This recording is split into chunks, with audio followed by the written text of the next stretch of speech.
Parfois, les contrôleurs aériens font des erreurs. Nous sommes à l'aéroport d'El Prat, à Barcelone. Il est 6h20 du matin, le 5 juillet 2014. Le vol Air 1163, à destination de Buenos Aires, roule sur la piste sous la supervision du contrôle aérien.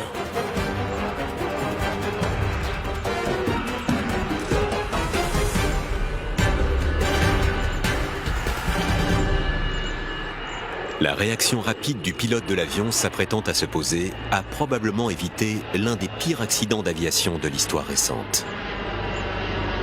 Les aiguilleurs du ciel ont fait une énorme erreur. Comment pouvait-il y avoir un avion sur la piste là où un autre s'apprêtait à se poser ? Sur la piste, le risque existe. Pourquoi ? En raison de la configuration de cet aéroport. En gros, ils utilisent une piste pour les atterrissages et une pour les décollages. Pour pouvoir aller là où on le souhaite, il existe des raccourcis. Mais ceux-ci ne sont accessibles que sur autorisation du contrôle aérien. Ces raccourcis vous font traverser une des pistes. Et ce jour-là, et ce n'était pas la première fois, il y a eu un problème.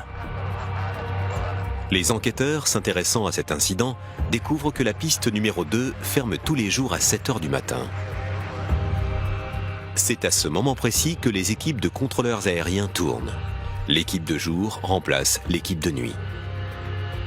Le vol en roulage est censé décoller à 6h55 du matin de la piste 25 droite. Les contrôleurs au sol, qui viennent d'arriver au travail, partent du principe que la piste numéro 2 a déjà été fermée pour la journée. Ils en autorisent donc la traversée. Sauf qu'ils ignorent que les contrôleurs aériens viennent d'autoriser 3 avions à atterrir sur cette même piste. Le premier à arriver est en provenance de Moscou.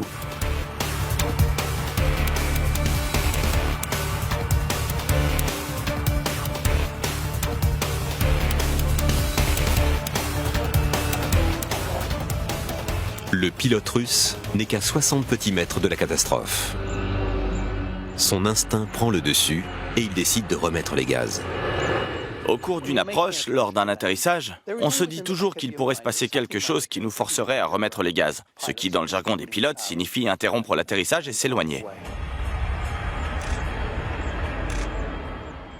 C'est faisable à très basse altitude. La réaction rapide du pilote russe a probablement sauvé la vie de plusieurs centaines de passagers et de membres d'équipage. Sa remise de gaz est exemplaire. 15 minutes plus tard, il atterrit sans encombre sur la piste 2, inoccupée à présent.